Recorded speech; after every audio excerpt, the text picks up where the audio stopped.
Chers Guadeloupéennes, chers Guadeloupéens, en ce moment de transition, alors que nous nous apprêtons à accueillir l'année 2024, je tiens à vous adresser mes vœux les plus sincères.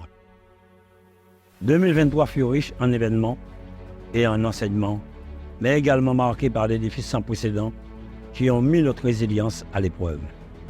Je pense aux aléas climatiques qui ont dévasté certains de nos quartiers, aux nombreuses disparitions de Guadeloupéennes et de Guadeloupéens qui ont compté pour beaucoup d'entre nous.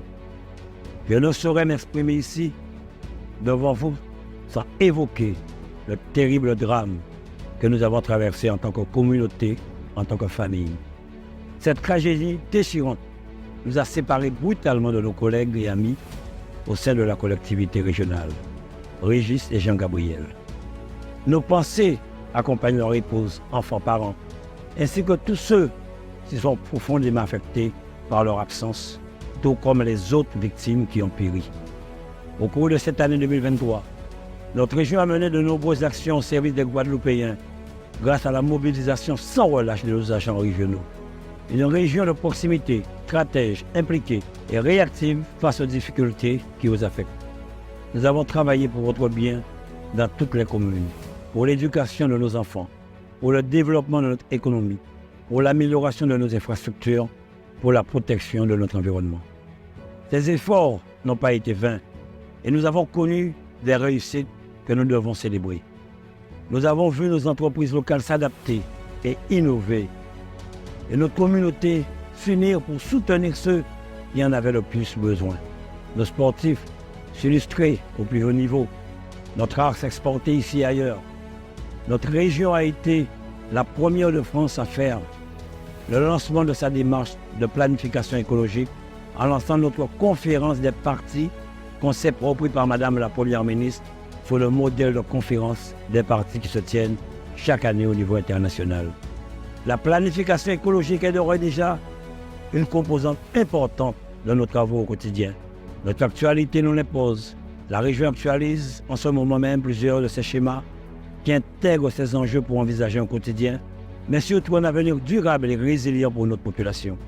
Enfin, la récente visite officielle en Guadeloupe de l'ambassadeur de l'Inde en France nous démontre à quel point notre avenir passe par notre capacité à nous ouvrir sans complexe au monde, tant les opportunités sont nombreuses pour peu que nous nous en saisissions. Nous le devons à notre jeunesse. Chers compatriotes, ces réussites sont les vôtres. Elles sont le reflet de la force et de la détermination du peuple guadeloupéen.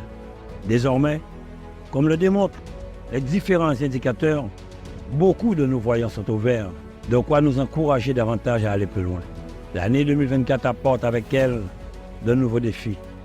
Les enjeux économiques et sociaux et environnementaux auxquels nous sommes confrontés nécessitent une mobilisation et une détermination de chaque instant de notre part. En cette nouvelle année, nous nous tournons vers l'avenir avec optimisme et détermination. Ensemble, nous pouvons faire de notre région un archipel où il fait bon vivre, travailler et grandir.